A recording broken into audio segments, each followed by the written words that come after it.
నేను వారం అయితే 3-4 లక్షలు చూసుకునేది ఏముంది చెప్పుదా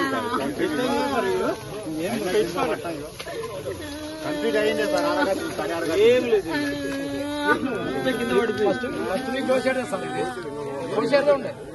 పండగ వస్తున్నాం అనుకున్నా సార్ పండుగ అవుతారు కదా సార్ పండుగకు బొడి వస్తున్న సోమవారం కింది కూడా చూపెట్టారు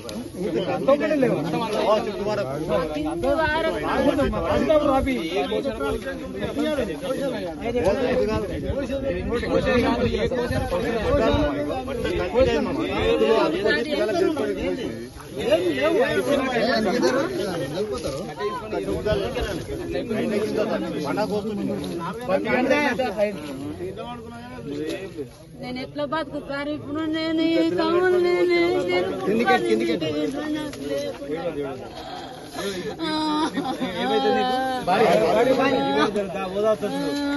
గవర్నమెంట్ తో నేను కొట్లాడతామా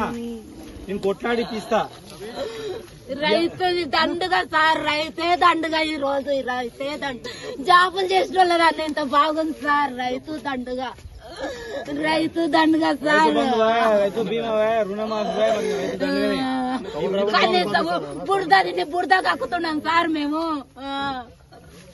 ఒక్క ముద్ద నోట్లకెడు నీకు ఇట్లా పోతలేదు ఇది ముద్ద పోతుంది సార్ ఇంత కష్టపడు నీకు నెల శాలరీ పడితే ముద్ద కమ్మగా తింటావు నేను తింటానా సార్ ఇది చెప్పు సార్ నేను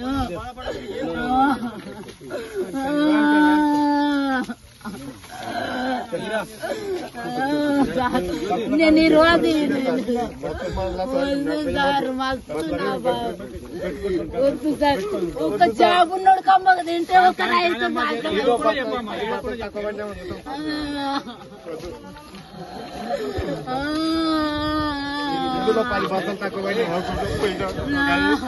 నా గోడి వినిపించు సార్ అందరికి నా గోడి అందరు రైతులకు న్యాయం చేశారు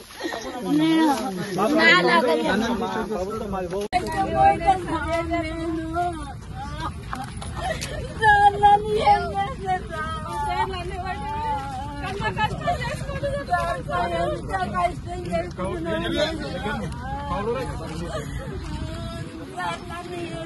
सरकारी से 2 లక్షల పెట్టుబడి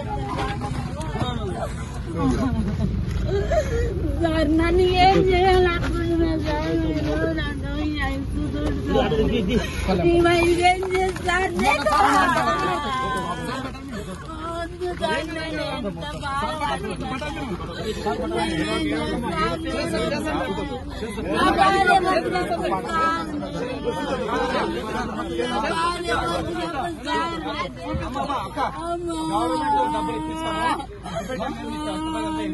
నేను ఎట్లా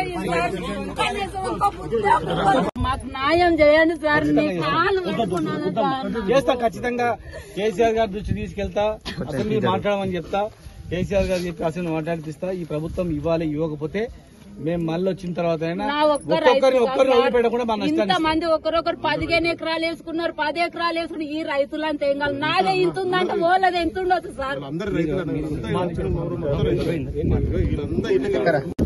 ఎకరాకి 50,000 పెట్టుబడి పెట్టిన సార్ ఒక్క కూలి మనిషికి వచ్చి 1,500 రూపాయలు కూలి మనిషి ఒక్క ట్రాక్టర్ కిరాయి వచ్చి 1,200 ట్రాక్టర్ కిరాయి సార్ ఈ రోజు ఇంత నష్టపరిహారం జరిగిందంటే ఇంత మంది రైతులను మీరు సాయం చేస్తే మీ ప్రభుత్వం అంతే సార్ మాకు సంతోషం అంతేగాని ఈ ఏడుపు మాకు మిగిలియకుండా సార్ మీరు మాకు ఈ రైతులను చూడండి సార్ మీరు ఈ పంట నేనేం చేతు నేను కనీసం బురద తినాలి ఇప్పుడు అన్నం తినకుండా ఈ బురద తినాలి నేను ఇప్పుడు 10 ఎకరాలు వేసిన సార్ 8:30కి వచ్చింది సార్ వానగన్లే సార్ అదే 9కి నేను సేన్కి వచ్చేసిన ఇంట్లో ఉండలేక నేను సేన్కి వచ్చే వరకల్లా ఒక వానగన్ల మీదనే నడుస్తున్నా నేను కాలు ఇప్పుడు ఈ పరిస్థితి వచ్చింది. ఇప్పుడు అన్నం తినేది బదులు బుడద నేను తినాలి. ఇప్పుడు నాదేంది పరిష్కారం? ఈ రైతులదేంది? ఈ రైతుల గోడు ఎప్పుడు ఇంతే ఉంది సార్. ఈ రైతులది ఎప్పుడు ఇంతే. జాబ్ చేసిన ఆయన కమ్మగా తింటాడు. ఒక ఆదివారం పూట వస్తే మేము ఆదివారం 1000 రూపాయలు మటన్ తెచ్చుకున్నాలంటే ఇట్లా ఈ పిండి సంచికి వస్తలేమో అని మేము అంతా దాపుకుంటున్నాం సార్. మేము